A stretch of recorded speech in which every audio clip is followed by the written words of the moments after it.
संसद के बाहर और अब संसद के अंदर वन नेशन वन इलेक्शन को लेकर पक्ष और विपक्ष आमने सामने हैं। जहां एक तरफ सत्ता पर काबिज भारतीय जनता पार्टी इसके पक्ष में है, तो वहीं दूसरी तरफ कांग्रेस, सपा, आरजेडी, आप और डीएमके जैसी क्षेत्रीय पार्टी खुलकर इसका विरोध कर रही हैं। हालांकि एनडीए कुनबे में शामिल करीब करीब सभी सहयोगी दल बीजेपी की हां में हां मिलाते नजर आ रहे हैं।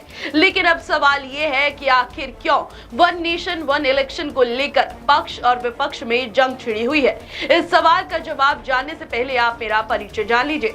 नमस्कार, मैं गुंजन शर्मा और आप देख रहे हैं लोकहित क्रांति। वन नेशन वन इलेक्शन का मतलब क्या है, समझिए। वन नेशन वन इलेक्शन का मतलब है कि पूरे देश में एक साथ लोकसभा और राज्यसभा विधानसभाओं का चुनाव कराए जाने, यानी वोटर्स लोकसभा और विधानसभाओं के सदस्यों को चुनने के लिए एक ही दिन में अपना वोट डालें। वन नेशन वन इलेक्शन के पीछे मोदी सरकार का तर्क। वन नेशन वन इलेक्शन से सरकार का कामकाज आसान हो जाएगा। देश में बार बार चुनाव होने से काम अटकता है, क्योंकि चुनाव की घोषणा होते ही आचार संहिता लग जाती है, जिससे परियोजनाओं में देरी होती है और विकास कार्य रुक जाता है।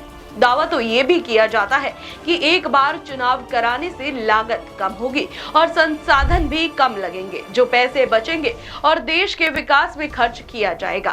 तर्क तो ये भी दिया जाता है कि एक साथ चुनाव से खासकर विधानसभा चुनावों में सरकार, उम्मीदवारों और पार्टियों का अलग अलग खर्चा होता है, वो सब काम हो जाएगा। एक साथ चुनाव कराने से वोटर्स के रजिस्ट्रेशन और वोटर लिस्ट तैयार करने का काम भी आसान हो जाएगा।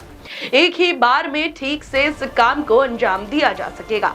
कम चुनाव होने से राज्यों पर भी वित्तीय बोझ नहीं पड़ेगा। वन नेशन वन इलेक्शन के पीछे विपक्ष का तर्क।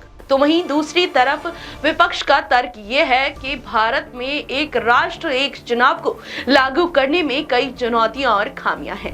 खासकर कांग्रेस का तर्क है कि भारत जैसे विशाल देश में ये संभव नहीं है, क्योंकि हर राज्य की अलग चुनौतियां और उसके अलग मुद्दे हैं। एक साथ चुनाव कराने से क्षेत्रीय राजनीतिक दलों की संभावनाएं भी प्रभावित हो सकती हैं, क्योंकि क्षेत्रीय राजनीतिक दलों के पास सीमित संसाधन है, जबकि सामने राष्ट्रीय दलों के संसाधन होने की वजह से वो हावी हो सकते हैं। वन नेशन वन इलेक्शन लागू होता है तो क्या होगा, आइए जान लेते हैं। इससे केंद्र सरकार लोकसभा चुनाव 2029 के बाद एक तारीख तय करेगी। तारीख पर ही सभी राज्यों की विधानसभाएं भंग हो जाएंगी। इसके बाद पहले फेज में लोकसभा के टर्म के हिसाब से सभी विधानसभाओं के चुनाव कराए जाएंगे। इन सभी चुनावों के लिए एक ही वोटर लिस्ट होगी।